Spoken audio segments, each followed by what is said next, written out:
Do you have you said that your favorite one is the one you're at, right? But do you have any favorite memories at a certain? I mean, El Dorado is pretty special for me personally. For me, just from all the things that I've done with the Melmans and everybody involved there, and I've always kind of felt that I helped kind of develop these places because I was there from the start. I was at Vaquero from the start. I was here at the start, and idea here and there, and we've all come up with great ideas. And Will has, I have, his dad obviously has, and and Dante has, and we all, put them in the big pot, and look what we got. 100%, and like that's what we were trying to kind of get at with that earlier, right? Is like Discovery is literally all about the people, because like you said, you can erect a building. And then, but what do you do with it, right? Who's there? How you run it, who comes, how everybody interacts, how they talk and play. Everybody plays nicely on a whole. And, it's, And then when you find these really creative people that help, put the ideas together and facilitate all the feelings and the events and make it happen. I mean, it's magic. I mean, your dad created, he's created the most, would you say, iconic real estate brand in the world? I mean, realistically, yeah. I mean, yeah. I mean, there's one of the biggest and one of the best from maybe when it comes. I don't know of one for private.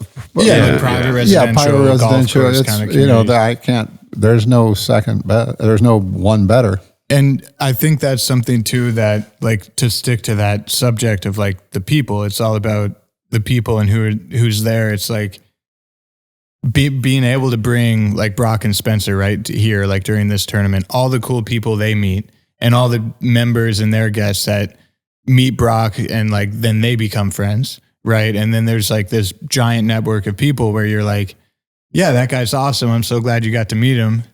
Him and his wife are great. And then everyone forms their own relationships based off the network. And so many cool things come of it, whether it's work or, fun or whatever it is.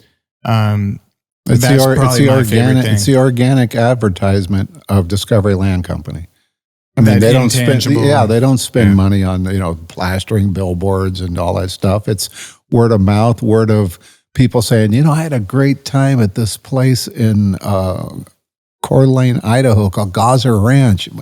And so he tells Bob, and then Bob tells Jim, and and they're like, yeah, we should go up there again. And then that guy goes up there again, and all of a sudden he's, $4 million deep into a lot and house, and his families are up there, and then they're 10 years into it.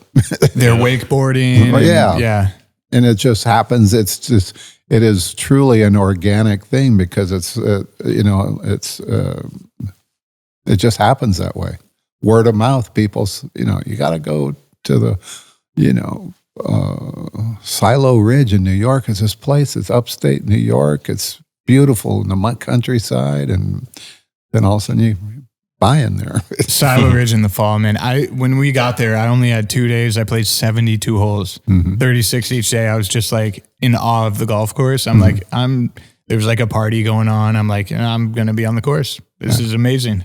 I'm going to fucking play. And now we're going into Europe, which, I helped your dad last year with Costa Terra in Portugal. And I'm going back this year again for 4 months. And, it's just, it's all word of mouth. People, and I wear the Costa Terra logo around. Yeah. And people say, what's Costa Terra? And then I go into it's in Portugal. And, now I got, and now more people are hearing about it. Now people are asking me about it. And then it's all of a sudden, oops, there we are. Here we are.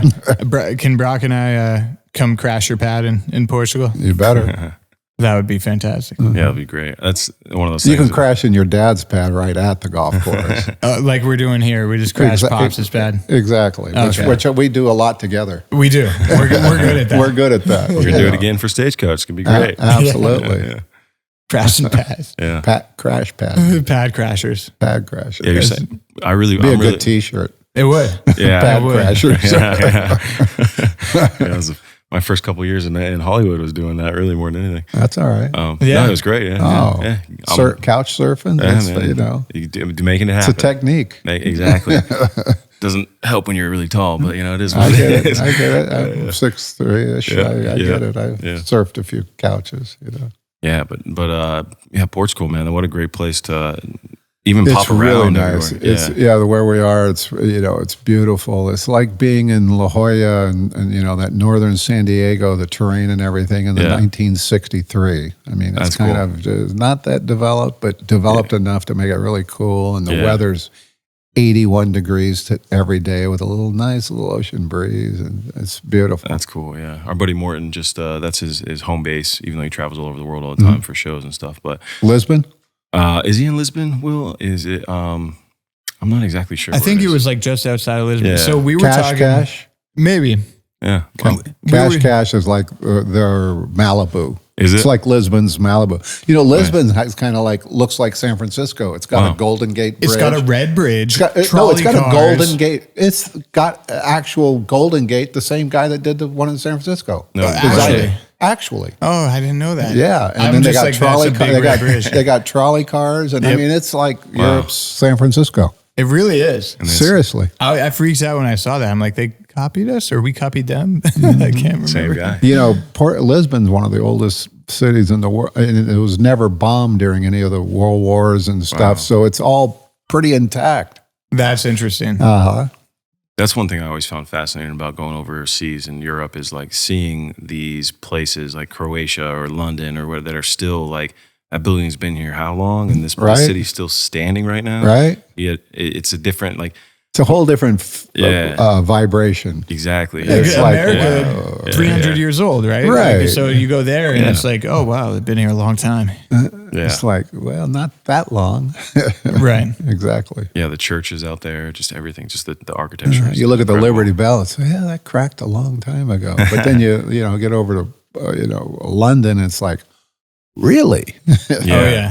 Or Portugal, it's like, that statue's been there since 1200. Jeez. Thank you for watching Studio 22. Don't forget to like, share, and subscribe. And follow our socials at Studio 22 Podcast.